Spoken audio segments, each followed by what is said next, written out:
Hello बच्चों। आज मैं आपको कक्षा 10वीं जिसका विषय है गणित, इसकी वर्कशीट नंबर 41 करवाऊंगी, जिसकी डेट है मेरे पास 3 नवंबर 2021। तो आज की वर्कशीट में हम चैप्टर नंबर 1 वास्तविक संख्या है इसकी रिवीजन करने वाले हैं। ये चैप्टर हमने पूरा एनसीईआरटी से कर रखा है, प्लस इस चैप्टर के हमने एमसीक्यू क्वेश्चंस भी कर रखे हैं। जैसे कि आप सभी को पता है कि इस बार टर्म 1 में एमसीक्यू क्वेश्चंस ही आएंगे।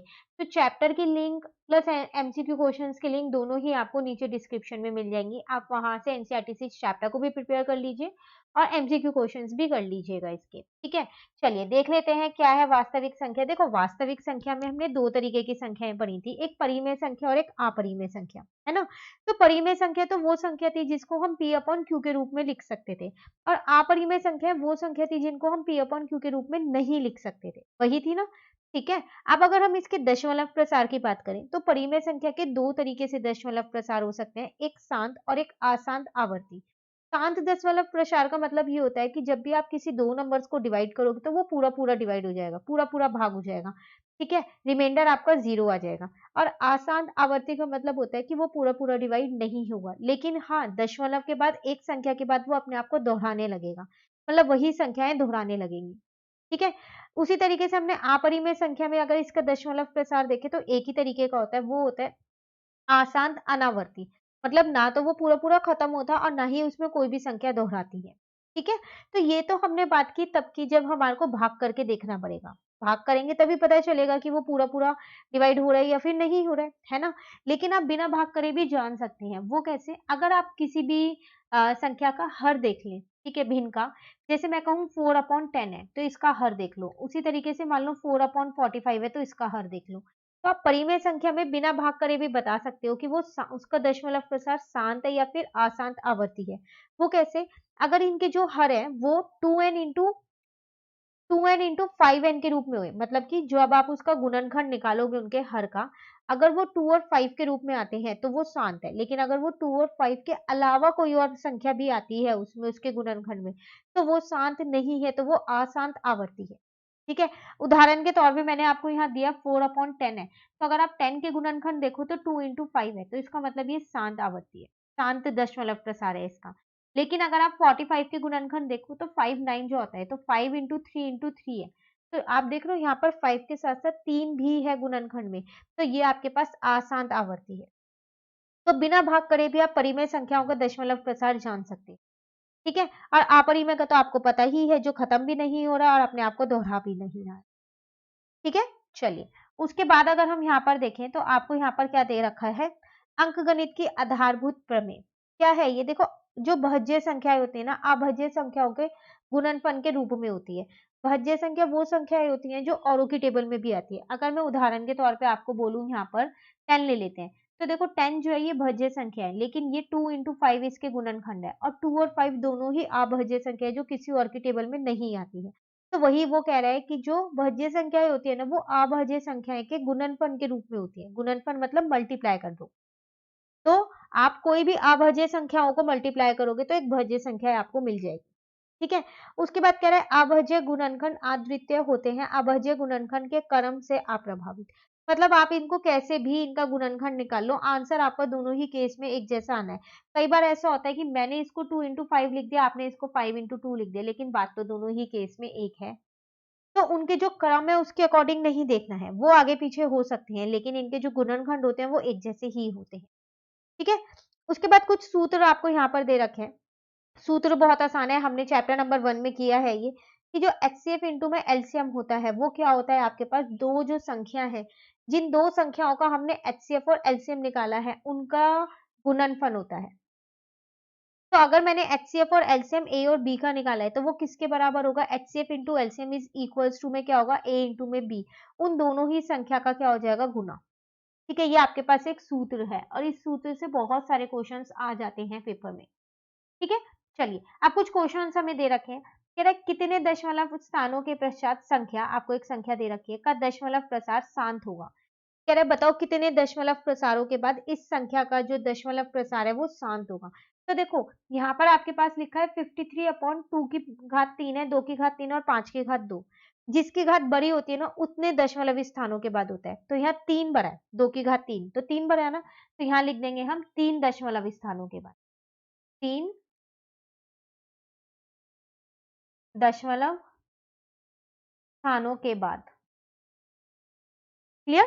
चलिए, क्वेश्चन नंबर 2 में आपसे क्या कह रहा है, अभाज्य गुणनखंड विधि का प्रयोग करके 168 और 448 का महत्व, एचसीएफ और एलसीएम ज्ञात कीजिए। देखो आपसे क्या कह रहा है, आपको क्या करना है, अभाज्य गुणनखंड इसका ही इस्तेमाल करना है और 168 और 448 इसका क्या करना है, एचसीएफ और एलसीएम निकालना है। ठीक है, तो चलिए इसको यहाँ पर निकालते हैं हम। तो 168 और 448 है, एक बार क्रॉस चेक कर लेते हैं, 168 और 448 है। ठीक है, तो 168 के अगर हम गुणनखंड यहाँ पर निकालें तो ये 2 की टेबल में आता है आपके पास, तो 168 को जब मैंने 2 से डिवाइड किया तो 84 आया। देन अगेन इसको 2 से डिवाइड किया तो 42 आ गया। ठीक है, फिर 2 से डिवाइड किया तो 21 आ गया। देन 3 7 जा और 7 1 जा हो गया। ठीक है ना, उसी तरीके से 148 के निकाले मैंने यहाँ पर, तो ये 2 की टेबल में आपके पास आता है 224 पे, फिर ये 2 की टेबल में आता है 112 पे, फिर ये 2 की टेबल में आता है आपके पास 112 को मैंने 2 से डिवाइड किया तो 56 पे, फिर ये आपके पास 2 की टेबल में आता है तो ये कितने पे आता है, 28 पे। देन ये 2 की टेबल में 14 पे आता है, 2 7 जा हो गया और 7 1 जा हो गया। क्लियर यहाँ तक? अब इन दोनों के गुणनखंड यहाँ पर लिख देते हैं हम। तो 2 यहाँ पर है 3 बार और एक बार 3 और एक बार 7 है, और 448 अगर हम देखें तो कितनी बार 2 है, 1 2 3 4 5 6 बार है, 3 4 5 6 और एक बार 7 है।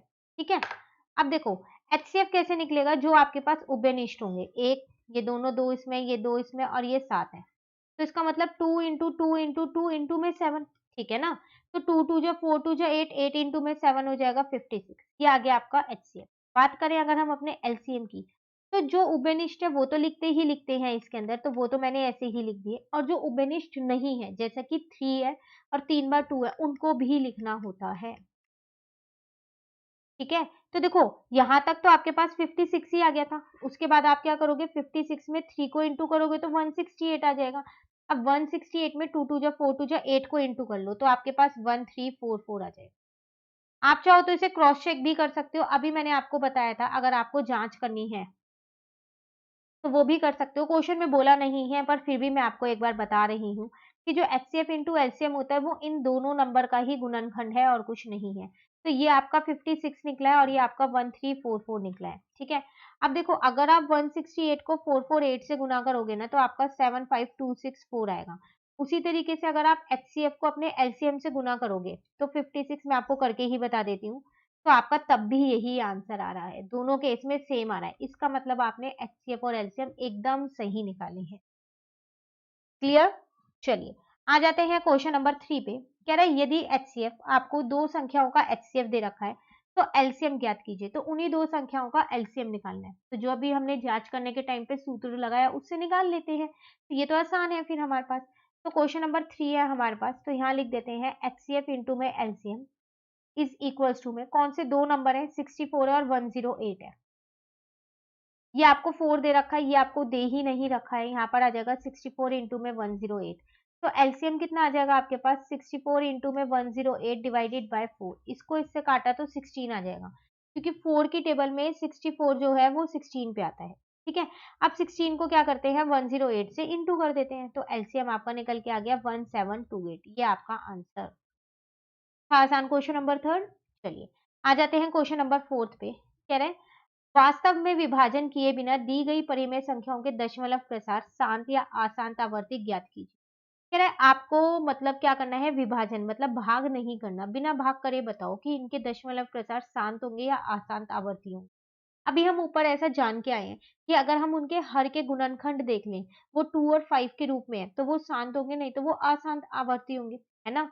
तो देखो अगर आप दूसरे वाला पहले देखो तो इसके गुणनखंड आपको करके दिए हैं 2 5 और 7, तो इसमें 7 भी आ रहा है, खाली मुझे 2 और 5 चाहिए था तभी शांत होगा, लेकिन यहाँ तो 7 है तो इसका मतलब ये अशांत है।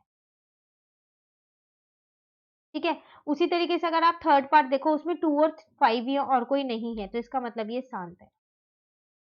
ठीक है, अब अगर आप यहाँ पर पहले वाला देखो तो 17 अपॉन 1600 है, इसको यहाँ पर करते हैं।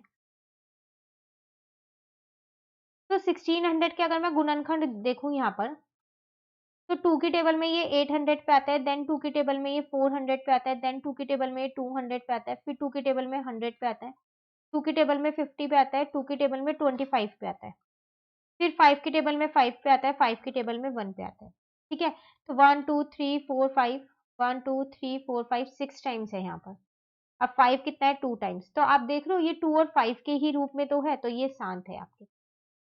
बस ये ध्यान रखिएगा, अगर हर आपके पास जो है वो 2 और 5 के रूप में उसके गुणनखंड तो शांत है, नहीं तो वो अशांत आवर्ती है। ठीक है? चलिए, क्वेश्चन नंबर 5 पे आ जाते हैं। संख्याओं के दिए गए दशमलव प्रसारों के लिए सही विकल्प पर चिन्ह लगाइए। देखो यहाँ पर आपको 3 संख्याएँ दे रखी हैं, कुछ संख्याएँ, और आपसे कह रहा है बताओ ये परिमेय है या फिर अपरिमेय है। तो देखो अगर आप पहले वाला देखो तो ये परिमेय है, क्योंकि ये पूरा-पूरा भाग हो रहा है। इसमें क्या है, यहाँ पर कोई भी संख्या दोहरा नहीं रही और ये पूरा-पूरा ऐसा नहीं है कि खत्म ना हो रहा, अशांत भी नहीं है। ठीक है? अगर आप दूसरा देखो तो 2.35 बार है। इस बार का मतलब ही यही होता है कि जिस पे भी ये बार लग जाता है वो संख्या अपने आप को दोहरा रही है। तो इसका मतलब 35 बार-बार दोहरा रहा है अपने आप को, तो ये अशांत आवर्ती है। पर अशांत आवर्ती तो परिमेय संख्या का ही होता है, अपरिमेय का तो अशांत अनावर्ती होता है ना? तो फिर ये भी हमारी क्या है, परिमेय संख्या। ठीक है? उसके बाद है 0.110110001100 और आगे भी चल रहा है। तो देख के पता चल रहा है इसमें कोई सी भी संख्या अपने आप को दोहरा नहीं रही है, तो ये अशांत अनावर्ती है, इसका मतलब ये अपरिमेय संख्या। क्लियर?